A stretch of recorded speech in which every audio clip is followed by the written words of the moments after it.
Hey guys, Lexi here. Today's question is very simple and straightforward. How do I change my beliefs?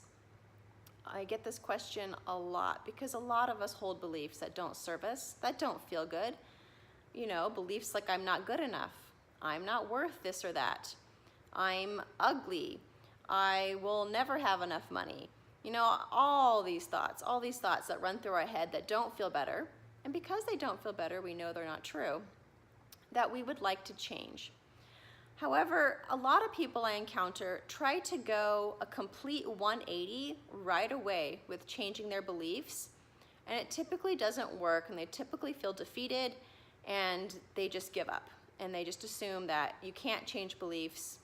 What is set in stone is, and it will always be, beliefs are too hard to change.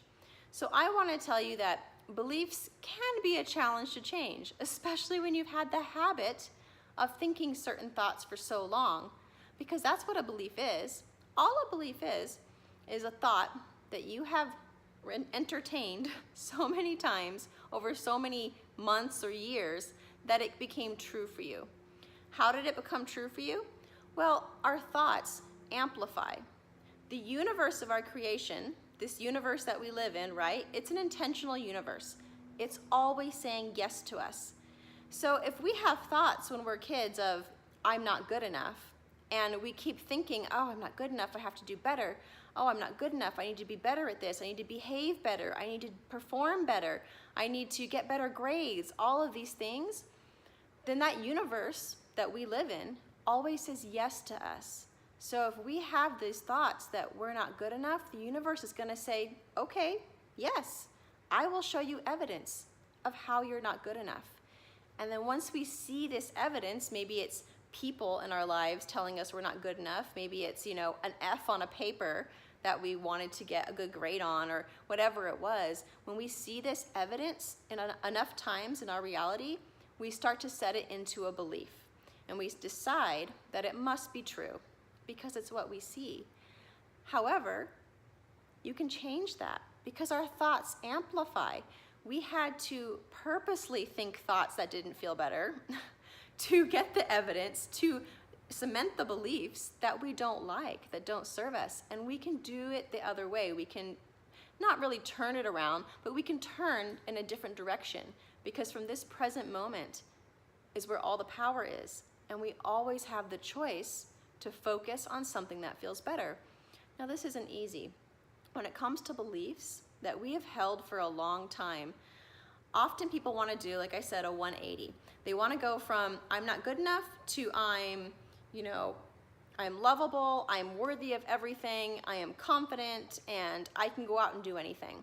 Now, of course, you're not going to believe it when you say that, but if it feels better to hold that opposite type of thought, then do that. But in a lot of cases, we say these things expecting to kind of prove to ourselves that we can do it and we are worthy, but we actually haven't felt all of those uncomfortable, painful emotions that were around the thoughts of, for example, I'm not good enough. I mean, we put a whole lot of meaning on that and we identify with that. So just to suddenly say I am good enough can actually be really painful in itself, especially because we're not going to see evidence of that right away. It takes time for evidence to show up in our reality that we are good enough when we've spent so much time believing that we weren't good enough. So first, when you want to start this, is you want to reach for a thought that feels better. Start to recognize, start to become aware, and if you're not aware, just ask the universe for help. Hey, can you bring some awareness to me of what these thoughts are behind this belief? What's really going on? And spend some time sitting with yourself when you are triggered and when you do feel these beliefs you don't like becoming active. Spend a few moments. Ask yourself, okay, what am I really feeling here? What am I really thinking here? And you can discover some of those thoughts that don't feel better. And then you can ask yourself, well, what does feel better? Does it feel better to say I am good enough? And it may or may not. Or does it feel better to start small and say, well, okay, I don't feel I'm good enough. That's okay. It's okay. I don't have to resist this thought. Maybe I can find one thing one thing that I can feel good about. You know, maybe for lunch, I made a sandwich and it was absolutely delicious.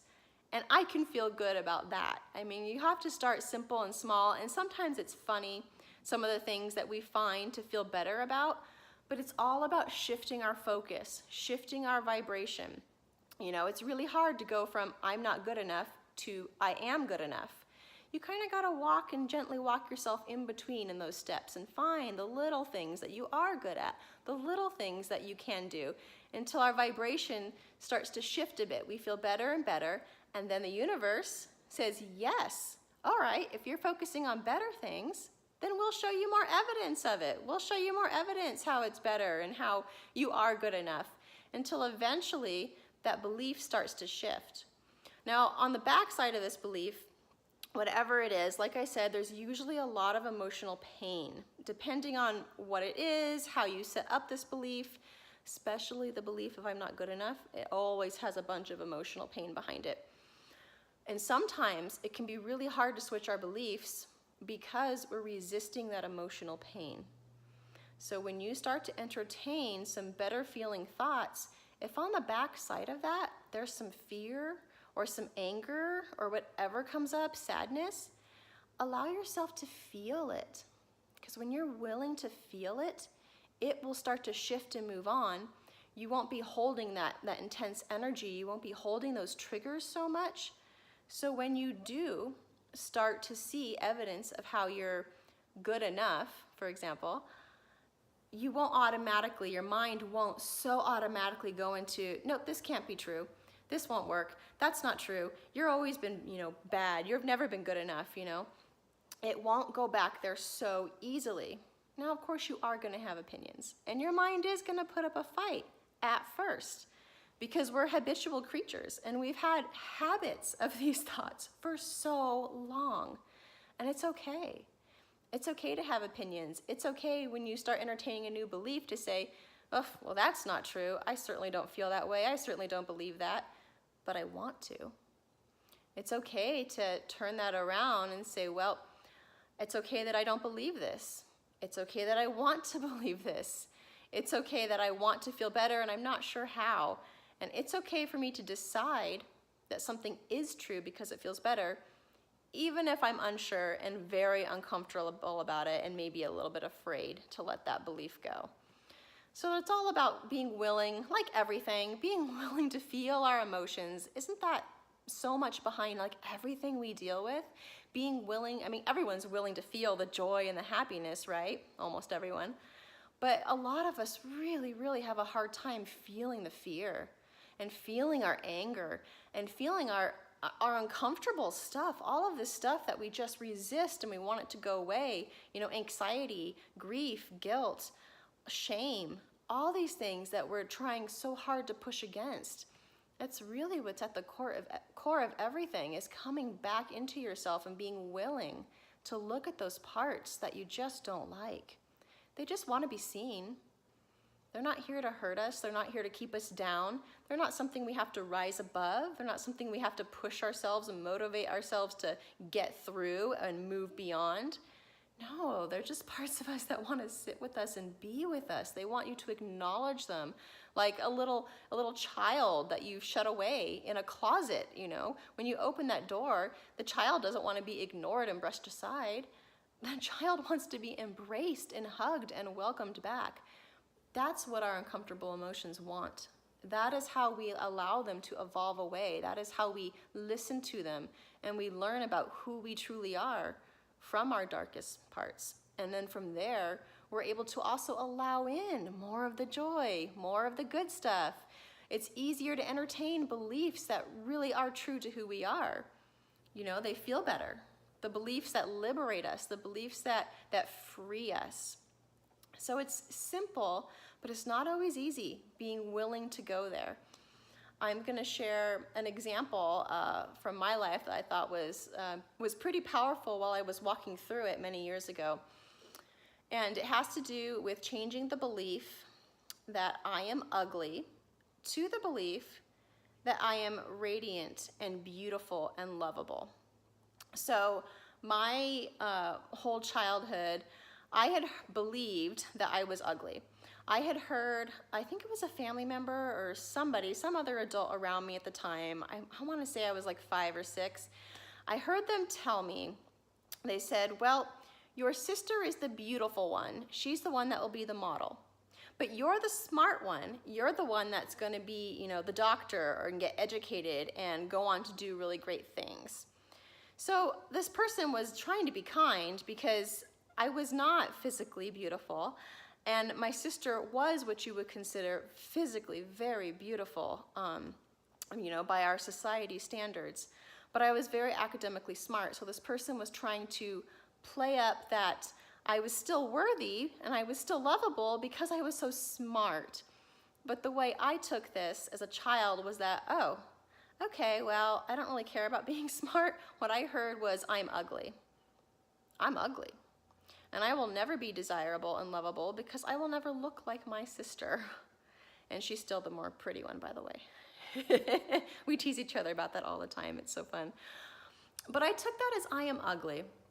And what cemented this for me, what really also brought it into my reality, is I've always had ears that stuck out really far. They don't now, but they used to stick out, you know, like really, really pretty far. It was very obvious. I had really big ears, and I was teased a lot in elementary school by adults and children. Unfortunately, kind of everybody picked fun at me. I got bullied. It was just something that was always, you know, for me, really, really tough because I couldn't hide them. I always wished I had curly hair so I could have a beautiful, you know, wave over my ears and no one could see them. But that just wasn't what I was given. I have very fine straight hair that could never hide my ears. So by the time I was 13, I was on the verge of pretty much a mental breakdown. I was not going to go to school anymore, and I was just so anxiety-ridden. I just couldn't take it anymore, not knowing where the teasing and bullying would come from. So my parents, thankfully, allowed me to have cosmetic surgery, and I have my ears pinned back. So that's why they look flatter now. But I had them pinned back, and I thought when I had my ears pinned back that I would suddenly feel beautiful. I would see myself as beautiful. I would know I was beautiful. I'd be desirable. I'd have friends. People would love me. I just assumed that would all change. And it did help a little bit. It did stop some of the bullying. It did give me a little bit more confidence to be able to continue on as a teenager.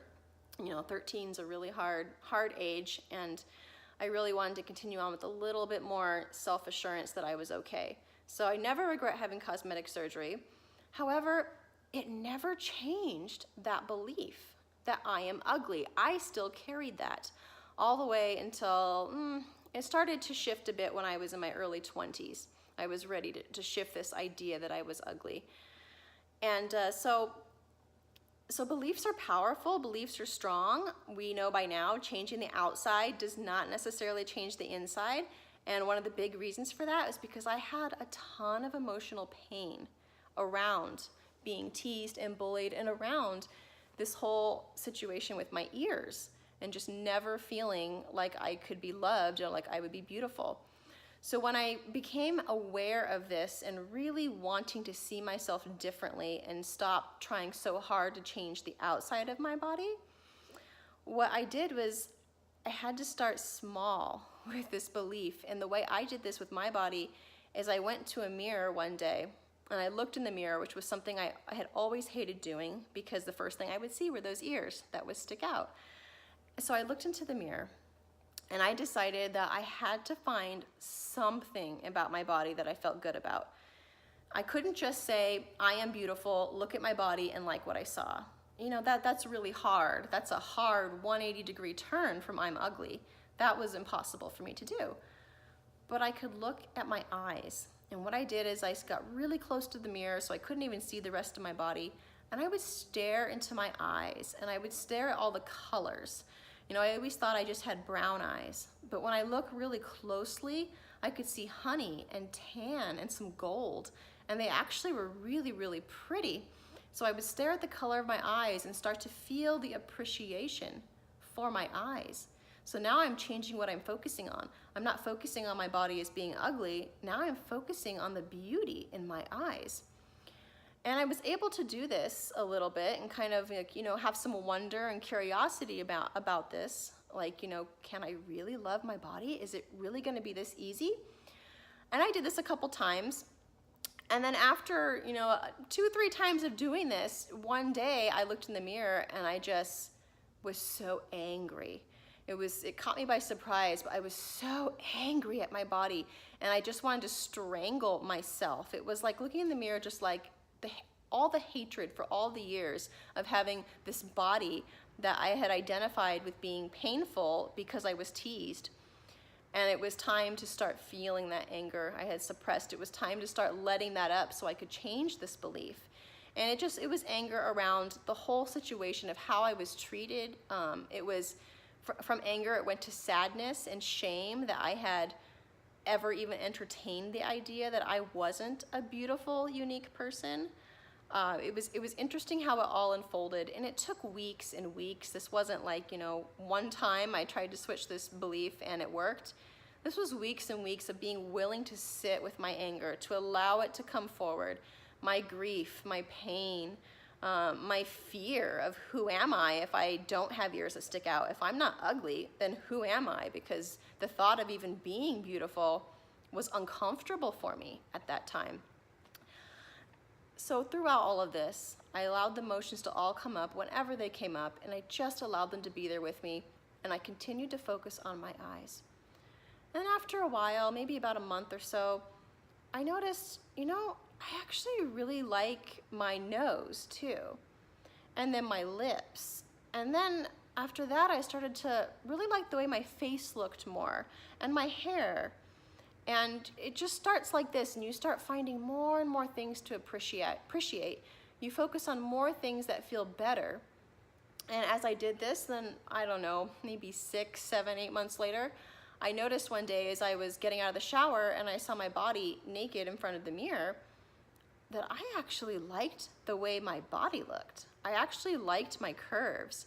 And that to me was shocking, because I hadn't tried to force the belief of I'm beautiful. I hadn't tried to, you know, force myself to go there to switch my thinking, but instead I allowed it to unfold. I allowed the beauty within me to unfold as I slowly entertained the idea that it was possible to be beautiful, that it was possible to change this belief, that it was possible to see myself in a different way. And my body never changed, you know, besides my ear surgery that I had, but my body never changed. My perception of my body changed, and I could see more of my light, and I could see more of my beauty and my uniqueness. And from there, eventually, I no longer had any beliefs or thought that I was ugly. That just wasn't even a part of my reality. It was just beautiful. I was just always beautiful. And I just started to love to dance more and move my body more and and play with my hair and do different artistic, creative things with my body. And so from there, that's how I, you know, eventually got to the belief that I am so, so beautiful. And even now, sometimes when I, you know, go by a mirror and I look at myself in that mirror as I'm passing by, occasionally, like, tears will come to my eyes because I see my beauty so brilliantly now. And it's so cool, and I can't even remember what it was like to think and feel that I was ugly. It just doesn't even faze me. And it's fun now when I'm with my sister, because we have such a different view of each other in our relationship. Even though she was always, you know, considered the pretty one, I feel just as beautiful and radiant, and I can see her beauty and radiance too beyond her looks. So we can all do this with our beliefs. We can all change our beliefs. We just have to be gentle with ourselves. Gentle and willing to feel, and really willing to reach. Really willing. I mean really willing. It's not going to be easy at first, because your mind puts up lots of opinions that this isn't okay, that this isn't true, that you can't do this. And so we have to really be willing to find something in our immediate environment that we can start to appreciate and feel better about. And as I've always said, I always recommend people to go out in nature. If you can't feel good about anything in your house, on your body, in your, you know, immediate situation, go outside. because you'd have a really hard time looking at a flower or an insect, or, well, maybe people don't like insects all the time, but you know, like a butterfly or a bird or even a beautiful green leaf. You'd have a really hard time going outside and not finding something to appreciate. I even like rocks. There's rocks that have so many, when you look at them, so many intricate, beautiful colors. And this is how we can start to shift our focus away from what we don't like, away from the beliefs that don't serve us, and really start to cultivate and nurture this new way of being. You must reach and find something that you do like, and everyone has something that they like. Even if it's as simple as being able to take a breath every day, to go to the fridge and make a sandwich, to have a soft pillow to lay on at night. You don't have to feel good about what you're trying to change, that belief. You don't have to feel good about that particular thing yet. You can feel good about other things, because as you start to shift your focus and your vibration around other things around you, it starts to elevate and lift up all the things about yourself that you're struggling with. And then being willing to feel those emotions that come on the back end of it, and be okay with your opinions. A lot of our mental processes are just opinions that we don't have to entertain, that we don't have to put meaning on, and that we can just allow to be and still choose where we want to focus. So it's possible, guys. We can all change our beliefs to ones that serve us now, ones that feel better. We're constantly creating and dissolving beliefs as we change, as we grow. It's just part of this life. Have a great day, everyone. Bye.